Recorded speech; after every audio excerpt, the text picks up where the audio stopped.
Hello বন্ধুরা, জ্ঞানজ্যোতি coaching সেন্টারের পক্ষ থেকে তোমাদের সকলকে জানাই আরও একবার স্বাগত। আজকে আমি তোমাদের সঙ্গে যে বিষয়টি নিয়ে আলোচনা করব সেটি হচ্ছে প্রাচীন ভারতের ইতিহাস রচনার ক্ষেত্রে সাহিত্যিক উপাদানগুলির গুরুত্ব। অর্থাৎ সাহিত্যিক উপাদানকে কিন্তু আলোচনার সুবিধার্থে দুটি ভাগে ভাগ করে কিন্তু আলোচনা করা হয়। একটি হচ্ছে দেশীয় সাহিত্য এবং আরেকটি হচ্ছে বিদেশি সাহিত্য। এর আগের ক্লাসে কিন্তু আমি তোমাদের সঙ্গে দেশীয় সাহিত্য সম্পর্কে কিন্তু বিস্তারিতভাবে আলোচনা করেছিলাম। তোমরা যারা আগের ক্লাসটি দেখোনি তারা কিন্তু একটু দেখে নিতে পারো, ঠিক আছে। আজকে আমি তোমাদের সঙ্গে আলোচনা করব যে বিদেশি সাহিত্য সম্পর্কে, অর্থাৎ বিদেশি সাহিত্যের মধ্যে কি কি রয়েছে। দেখো, প্রাচীনকালে কিন্তু যে গ্রিক, রোমান, চীনা, এছাড়াও যে আরবি, ফার্সি, তিব্বতীয়, এরা মানে এই যে তিব্বতীয়রা, এরা কিন্তু যে কখনো হচ্ছে যে দূত হিসেবে, কখনো আবার বণিক হিসেবে, কখনো বা আবার পর্যটক হিসেবে কিন্তু ভারতে আসেন এবং ভারত সম্পর্কে তাদের যে অভিজ্ঞতা সেটা কিন্তু লিপিবদ্ধ করেন তাদের বিভিন্ন গ্রন্থে বা তাদের বিভিন্ন হচ্ছে বিবরণে। তো এই যে প্রাচীন ভারতের যে ইতিহাসের মানে ইতিহাস রচনার ক্ষেত্রে এই গ্রিক, তিব্বতীয়, আরবি, ফার্সি যে প্রভৃতি যে বিদেশি সাহিত্যের কিন্তু একটি যে বলা যায় যে উল্লেখযোগ্য অবদান কিন্তু রয়েছে এবং যেগুলি কিন্তু ইতিহাসের উপাদান হিসেবে কিন্তু বিশেষভাবে গুরুত্বপূর্ণ। তো এই যে তাদের বিবরণ বা তাদের সাহিত্যগুলি সম্পর্কে আজকের ক্লাসটি শুরু করার আগে তোমাদেরকে একটু বলে দিতে চাই, তোমরা যারা ভাবছো আমাদের সঙ্গে এই সেমিস্টারে যুক্ত হবে তারা উপরে দুটি নাম্বার দেখতে পাচ্ছ, 6295916282 এবং 7076398606। এই দুটি নাম্বার হলো আমাদের জ্ঞানজ্যোতি কোচিং সেন্টারের অফিসিয়াল হেল্পলাইন নাম্বার। তো তোমরা যারা ভাবছো আমাদের সঙ্গে যুক্ত হবে তারা কিন্তু দেরি না করে এই দুটি নাম্বারের মধ্যে যে কোনো একটি নাম্বারে যোগাযোগ করে আমাদের সাথে যুক্ত হয়ে যেতে পারো। তাহলে আজকের আলোচনার বিষয় শুরু করছি। দেখো, এই যে বিবরণগুলি অর্থাৎ বিদেশি সাহিত্যের মধ্যে কি কি বিবরণ বা কি কি সাহিত্যগুলি রয়েছে। প্রথমেই দেখো রয়েছে হচ্ছে যে গ্রিক বিবরণ, তারপরে রয়েছে হচ্ছে চীনা বিবরণ, এছাড়াও রয়েছে আরবি, ফার্সি সাহিত্য এবং হচ্ছে তিব্বতীয় সাহিত্য। তো প্রথমেই এই গ্রিক বিবরণ সম্পর্কে বলি। যে গ্রিক বিবরণ সম্পর্কে সর্বপ্রথমেই বলা যায় যে গ্রিক ঐতিহাসিক এবং যে মানে ইতিহাসের জনক হিসেবে যে হেরোডোটাসের রচনা থেকে কিন্তু ভারতের যে উত্তর পশ্চিম সীমান্তের পারসিক বিজয়ের কথা জানা যায়। এছাড়াও কিন্তু যে গ্রিক বীর ছিলেন আলেকজান্ডার, তার যে ভারত আক্রমণের যে বিবরণ সেই সম্পর্কেও কিন্তু এই গ্রিক বিবরণী থেকে আমরা বিস্তারিতভাবে জানতে পারি। এছাড়াও রয়েছে হচ্ছে যে মানে বিভিন্ন যে ঐতিহাসিকদের বিভিন্ন রচনা, যেমন টলেমির রচিত হচ্ছে যে ভূগোল রয়েছে, প্লিনির হচ্ছে যে প্রাকৃতিক ইতিহাস রয়েছে, এগুলিও কিন্তু এই গ্রিক বিবরণের ক্ষেত্রে কিন্তু খুবই গুরুত্বপূর্ণ বলা যেতে পারে।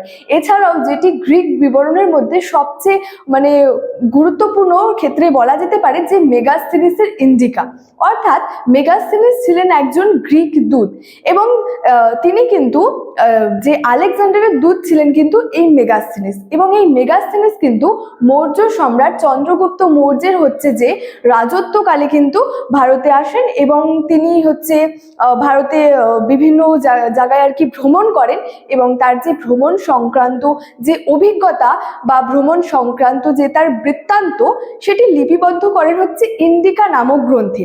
এবং এই ইন্ডিকা গ্রন্থটি থেকে কিন্তু আমরা চন্দ্রগুপ্ত মৌর্য সম্পর্কে বিস্তারিতভাবে জানতে পারি। এছাড়াও তার যে শাসন ব্যবস্থা, তার যে সমাজ জীবন কেমন ছিল, এগুলি সম্পর্কেও কিন্তু বিস্তারিতভাবে জানতে পারি। তো এগুলি হচ্ছে কিন্তু এই গ্রিক যে বিবরণ সেটার মধ্যে কিন্তু বলা রয়েছে। নেক্সট হচ্ছে যে এই চীনা বিবরণ, অর্থাৎ চীনা বিবরণের মধ্যে কি বলা রয়েছে।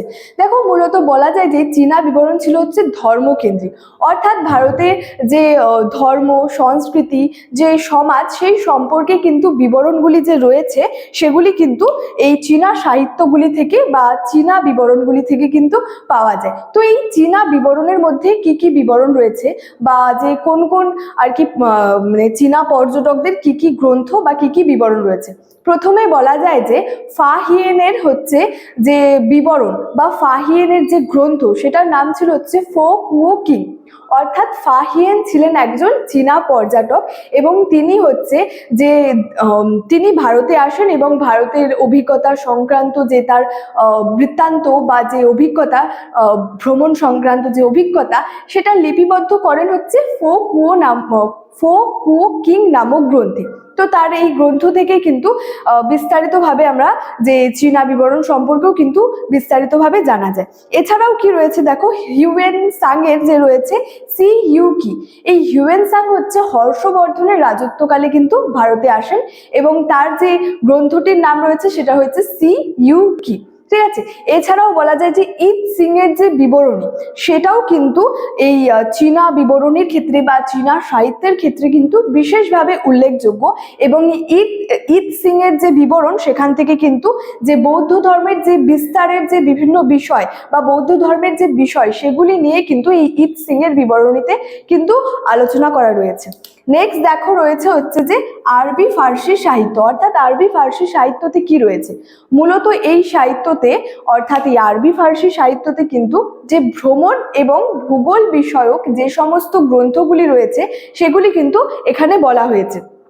তো এক্ষেত্রে বলা যেতে পারে যে আরবদের যে সিন্ধু অভিযান সেটার সম্পর্কে বা সেটার যে বিবরণ সেটা আমরা পেয়ে থাকি হচ্ছে চাচনামা গ্রন্থে। এছাড়াও যে আল বেরুনির যে গ্রন্থ তহকিক ই হিন্দ, এটিও কিন্তু এই আরবি ফার্সি সাহিত্যের ক্ষেত্রে বেশ গুরুত্বপূর্ণ। তো আল বেরুনি হচ্ছে সুলতান মাহমুদের যে ভারত আক্রমণের সময় কিন্তু ভারতে আসেন এবং তিনি ভারতে হচ্ছে বেশ যে শিক্ষা সংস্কৃতির প্রতি তিনি মানে তার খুব বলা যায় যে আকৃষ্ট হন এবং তিনি তার যে অভিজ্ঞতা সেটা লিপিবদ্ধ করেন হচ্ছে তহকিক ই হিন্দ গ্রন্থে। তো সেই গ্রন্থ থেকে কিন্তু ভারতের যে অর্থনৈতিক, সামাজিক, সাংস্কৃতিক, রাজনৈতিক সম্পর্কে বা সংস্কৃতি সম্পর্কে কিন্তু আমরা তার গ্রন্থ থেকে কিন্তু জানতে পারি। অর্থাৎ এই যে ভারতের যে ইতিহাস জানার ক্ষেত্রে কিন্তু এই যে আল বেরুনির যে গ্রন্থ সেটা কিন্তু খুবই গুরুত্বপূর্ণ। ঠিক আছে, তো এগুলা হচ্ছে যে আরবি ফার্সি সাহিত্যের মধ্যে কিন্তু খুবই উল্লেখযোগ্য। এছাড়াও বলা যায় যে ফার্সি গ্রন্থ ছিল অল আলম, এখান থেকে যে ভৌগোলিক যে একটা তথ্য সেটার প্রদানের জন্য কিন্তু এই ফার্সি গ্রন্থ অল আলম খুবই উল্লেখযোগ্য। নেক্সট দেখো রয়েছে যে তিব্বতীয় সাহিত্য, যেমন আমরা যে বিদেশি সাহিত্যের মধ্যে যেমন হচ্ছে গ্রিক বিবরণ, এছাড়াও যে চীনা বিবরণ, আরবি ফার্সি সাহিত্য যেমন বিশেষভাবে গুরুত্বপূর্ণ, ঠিক তেমনই কিন্তু এই তিব্বতীয় যে সাহিত্য সেটাও কিন্তু খুব বিশেষভাবে আর কি গুরুত্বপূর্ণ। তো এক্ষেত্রে বলা যায় যে যে তারানাথের যে রচিত একটি গ্রন্থ ভারতের বৌদ্ধ ধর্মের জন্ম, সেইটি কিন্তু এই তিব্বতীয় সাহিত্যের মধ্যে একটি অতি গুরুত্বপূর্ণ গ্রন্থ। তো এই গ্রন্থ থেকে আমরা কি জানতে পারি, দেখো মূলত বলা যায় যে এই গ্রন্থ থেকে হচ্ছে যে অজাতশত্রু থেকে শুরু করে যে মগধে হচ্ছে মুকুন্দ দেবের যে রাজত্বকাল পর্যন্ত যে বিষয়গুলি রয়েছে সেগুলি কিন্তু আলোচনা করা রয়েছে এই তারানাথ রচিত গ্রন্থ ভারতের বৌদ্ধ ধর্মের জন্মতে, এখানে কিন্তু বিস্তারিতভাবে রয়েছে।